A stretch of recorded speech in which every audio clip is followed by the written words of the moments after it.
Hello friends, कैसे हैं आप लोग। आई होप आप लोग अपने अपने घर में सेफ होंगे।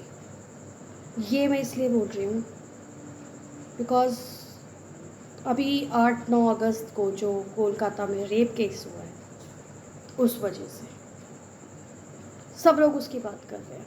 सब लोग अभी फ़िलहाल में मैंने जितनी भी वीडियोस देखी हैं उनकी, वो इतनी ट्रॉमेटाइज हैं कि आप सोच के भी पूरी रूह कांप जा रही है।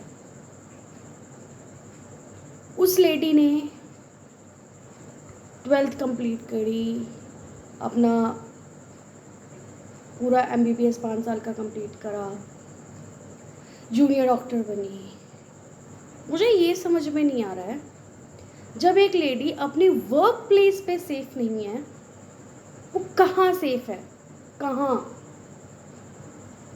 और मतलब और दुख की बात ये कि जब उनके पेरेंट्स को पता चला, पहली बात तो उनके पेरेंट्स को ये बताया गया कि आपकी जो डॉटर है उन्होंने सुसाइड अटैम्प्ट किया है, लाइक सीरियसली सुसाइड अटैम्प्ट।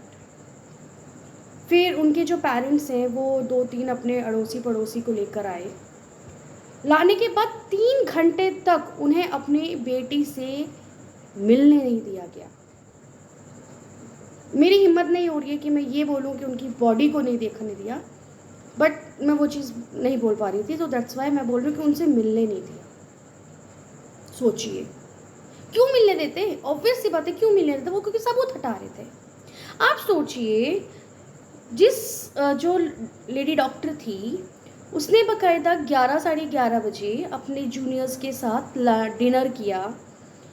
फिर डिनर करने के बाद वो डिनर करने के बाद उसने अपने पेरेंट्स को कॉल करा। देन उन्होंने अपनी मम्मा से बात करी, मम्मा सब चीज़ ठीक है, मैंने खाना खा लिया एंड ऑल, अब मैं राउंड पे जा रही हूँ। सारी बात हुई, मम्मा लाइक वो अपनी नॉर्मल लाइफ जी रही हैं। फिर उसके बाद लड़की जो लेडी थी वो राउंड पे गई। राउंड से जब आई तो वहाँ पे एक सेमिनार रूम होता था, वहाँ पे वो थोड़ा रेस्ट करने के लिए गई और तभी कांड उनके साथ हुआ। Like seriously. फिर आप लोग बोलते हैं, आप लोग उनसे लाइक कुछ लोग जो हैं वो बोलते हैं कि और जो लड़कियां हैं, जो औरतें हैं, वो प्रवोक करती हैं। एक लाइक सीरियसली, प्रोवोकेशन क्या इस हद तक करते हैं लड़कियां या वुमेन्स की आप एक सामने वाला इंसान हैवान बनने में मजबूर हो जाता है?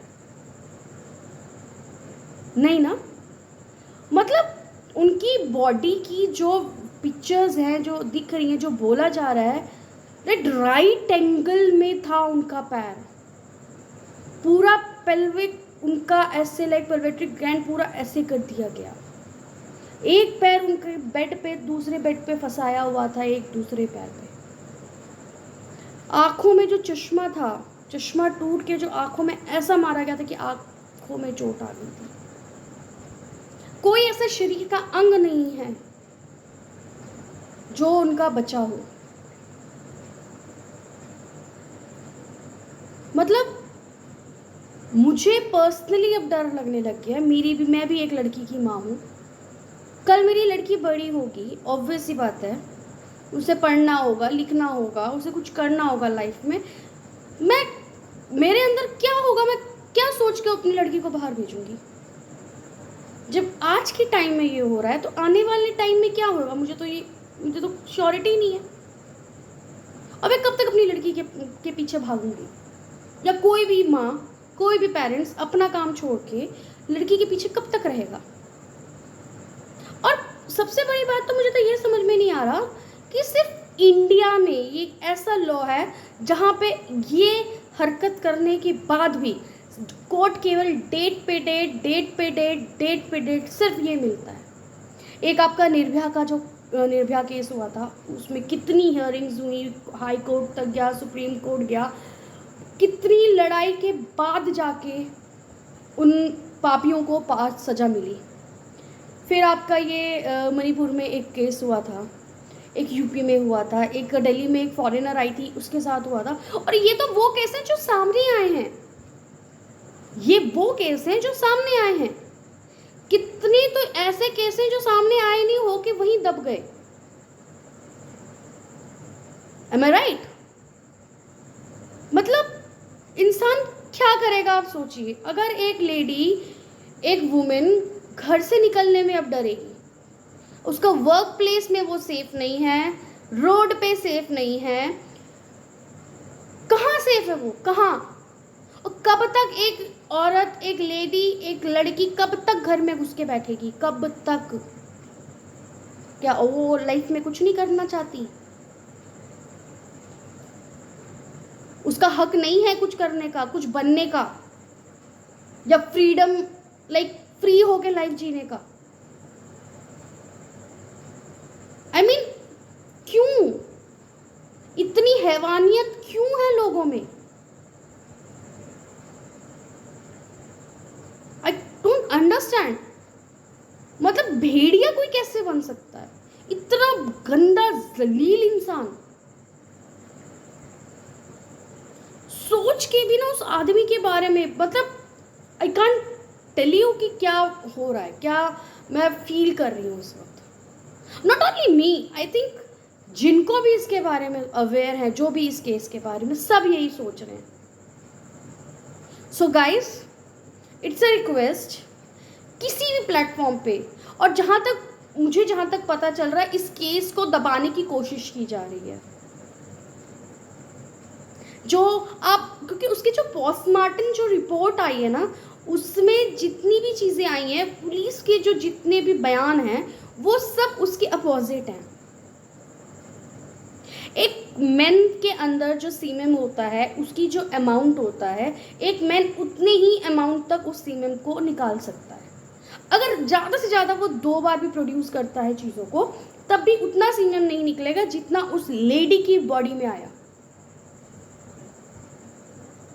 बट पुलिस ने क्या किया? एक किसी को पकड़ा, उसको बोला इसने किया है, और उसको जेल में डाल दिया। बट पोस्टमार्टम रिपोर्ट में तो ये आ ही नहीं रहा ना। पोस्टमार्टम रिपोर्ट में साफ पता चल रहा है इट्स अ गैंग रैप, ये गैंग रेप है। पुलिस इसको, आई डोंट नो व्हाई, मैंने 2-3 लोगों का प्रोटेस्ट का वीडियो देखा, जो उन्हीं के पास में doctor Chakravarti, I think something कोई थी वो, उन्हीं के बगल में एक हॉस्पिटल है, जिस हॉस्पिटल में ये केस हुआ है, उसी कुछ ही किलोमीटर्स के आगे एक गवर्नमेंट हॉस्पिटल है। उस डॉक्टर को मैंने सुना, वो बेचारी डर रही है। मतलब कैसे हो सकती हैं ये चीजें? कैसे आज के टाइम एक हॉस्पिटल भी लोग नहीं छोड़ रहे हैं? I don't know why, what is happening. और सब इंडिया में ही ऐसा लो है कि यहाँ पे सिर्फ डेट पे डेट मिलती है, होता कुछ नहीं है। कई सालों तो केस चलता रहता है। नहीं, सऊदी अरेबिया में, अफगानिस्तान में, दुबई में, यहाँ के जो लॉ है ना रेपिस्ट के लिए, अब जाके गूगल करिए और चेक करिए कि क्या उनको पनिशमेंट दिया जाता है। और वही punishment not only in India, हर एक जगह पे वो चीज़ होनी चाहिए। ऐसे लोगों को तो एक पल जिंदा रहने की परमिशन नहीं होनी चाहिए। अभी ये हाल है, आने वाले टाइम में तो लोग बाग क्या करेंगे कोई इमेजिन भी नहीं कर सकता। So please guys, social media एक ऐसा प्लेटफॉर्म है जिस बारे में, देखो, ये 2 दिन बातें चलेंगी, तीसरे दिन सब ठप हो जाती हैं। So please, I have a request, इस बात को खत्म मत होने दीजिए। उस लेडी को जस्टिस मिलना चाहिए, क्योंकि आज ये इनके साथ हुआ है, कल किसके साथ होगा आप कुछ नहीं कह सकते। So it's a humble request, सब लोग अपनी अपनी एंड पे कोशिश करिए, अपने व्हाट्सएप पे इन चीज़ों को शेयर करिए, उस बारे में बात करिए, प्लीज़ उस बारे में बात करिए, अपने बच्चों को अवेयर करिए इस चीज़ों से। और जिनके घर में लड़के हैं, प्लीज़ उनको इज्जत देना सिखाइए, please. It's a humble request. Thank you everyone जिसने ये किया, सपोर्ट दिया, इस वीडियो को सुना। Please do support, share this video और talk as much you can. उस लेडी को, उस परिवार को हम उनकी बेटी तो नहीं लौटा सकते, बट एटलीस्ट एक जस्टिस दिला सकते हैं। Please thank you.